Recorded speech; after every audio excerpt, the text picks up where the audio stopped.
bazalwane. Ayibonge Inkosi. Nathi altari. Uyabona-ke bazalwane, njengoba belakha kulesi sivumelwano athela ubaba uMthweni isivumelwano esintengayo. Wabona uNkulunkulu.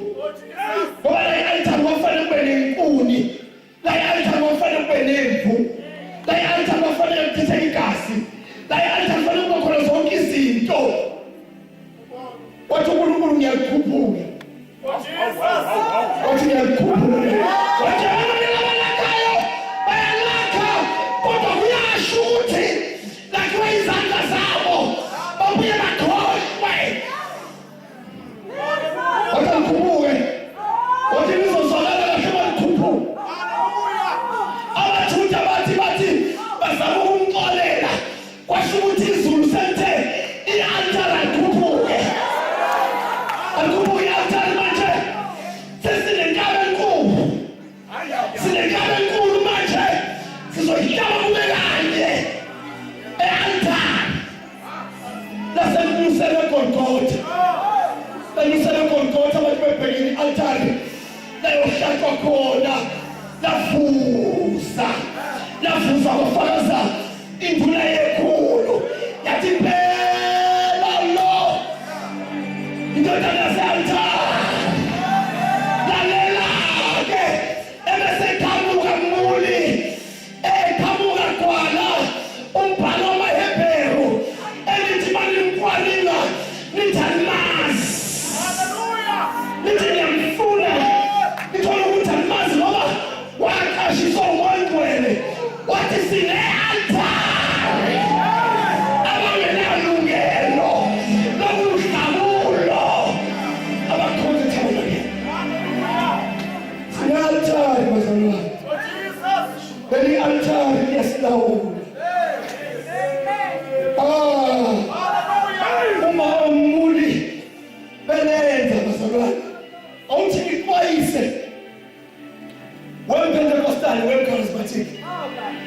Ufuna ukubona uNkulunkulu, usuhamba ukriticize, awuzophuthela. Asiphuthelwa nje thina ngoba kuyo yonke into sifuna i-significant. Uma sebengena oMuli noma usithole bethi nabaningi abangcwele beza bathi babefika la awusuka maqondana nalo. Uma kuwukuthi uyale noma uyale bazobhala. Esimshonali baba esimshonali ayibonge Inkosi ngoba leyo nto iyabakhumbuza ukuthi umthetho wethu njalo sikhonza la. Ayibonge Inkosi. Simonke ihlobo zami ezithandekayo ziye zisho ukuqeda i-altari. Uzwe ukuthi labona manje sengiyafuna manje ukuthi ngingake ngiyokhuluma nogogo ngisho ukuthi ngiyaxolisa.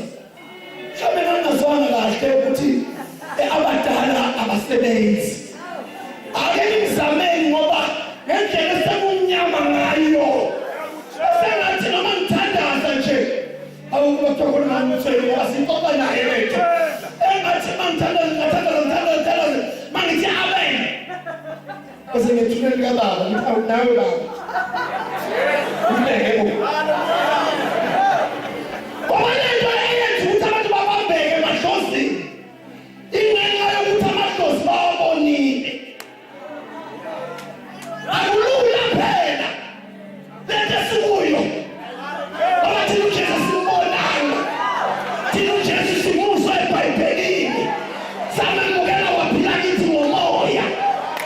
Ukhona lo mfana owayehamba naye uJesu akazi nokuthi Yohani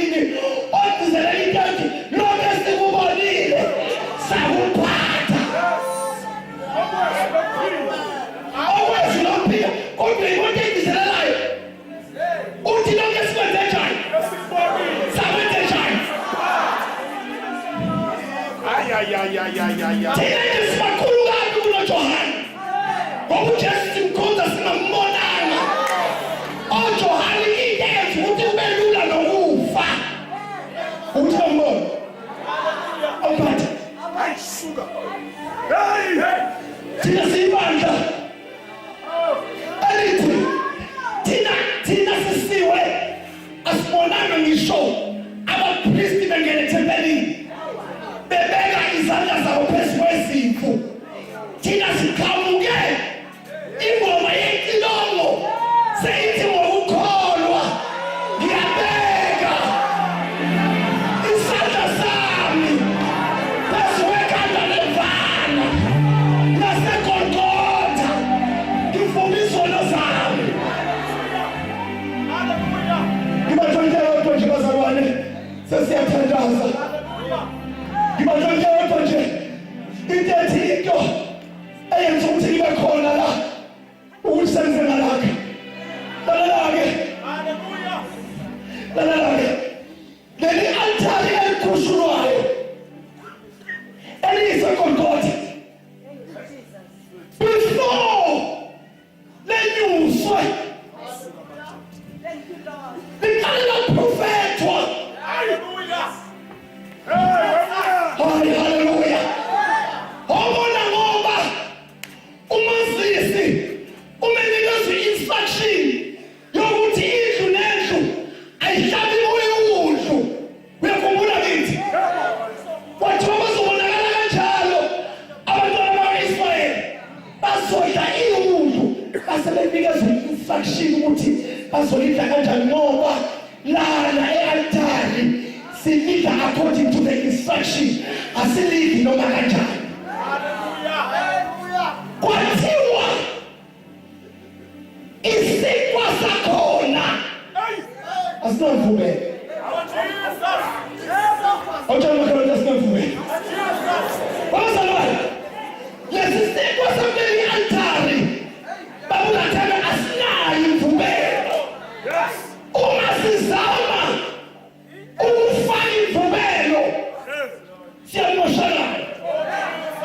La altari sizwe isikwa esingenamvumelo.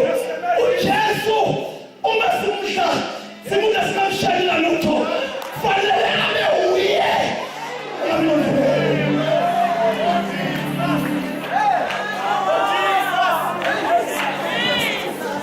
akhona manje altari yawezwa namhlanje. Akhona manje altari yawuzwa namhlanje. Haleluya.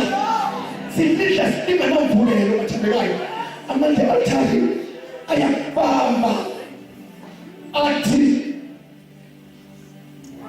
noma kade ngidumile ngithi bangiqhamuka bashaya izandla kodwa abasayishaya izandla kodwa i-altari yangishayela izandla. Haleluya. Yangishayela izandla. Kulezi nsuku bazalwane izinsuku zoshumayela. Wonke umuntu kulesi sikhathi uyashumayela. Abanye baze bayi-advertise ku-Facebook ngoba abantu abasezile e-altari beze pulpit. Ipulpiti-ke babulathele alinawo amandla umusempini, alikwazi ukukhuluma nawe ebusuku, alikwazi ukududuza, alikwazi ukumilisa, alikwazi ukuthi ipulpiti uyayiyeka phambili ngoba abantu akade beshaya izandla abasekho nabo sebeyahleba kodwa i-altari iyakusondeza. Sime ngenyawo njengomakhelwane ukuthi i-altari iyakusondeza.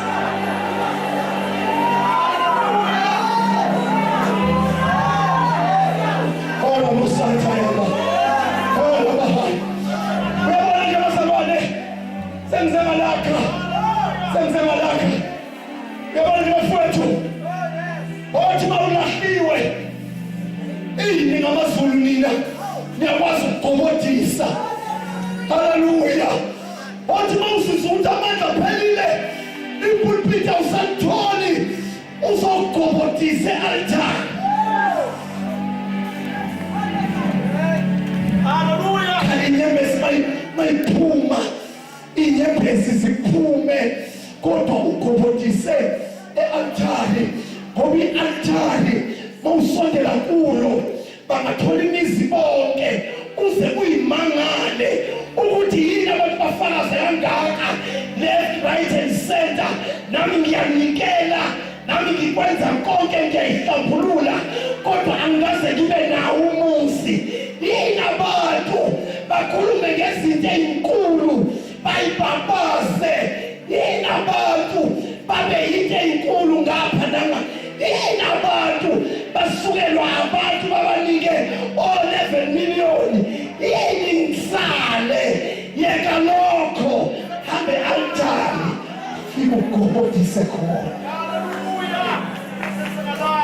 Uzozomandla athi sengihlezi la ngoba sengaze ngalakha, sengaze ngabatshela abantu, ngathela mi-altari yileli. Kuleli altari kebekezela, kuleli altari keprofeto, kuleli altari kekhulunywa. Futhi kuleli altari kuyenzeka ngiba uyingozi. Ukhona ingoma esike sayihlabelela 3 weeks back ishumayele eCape Town. Hawu madoda, eyancenga altari yabeSuthu ithi ngitholaka kanjeno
silahle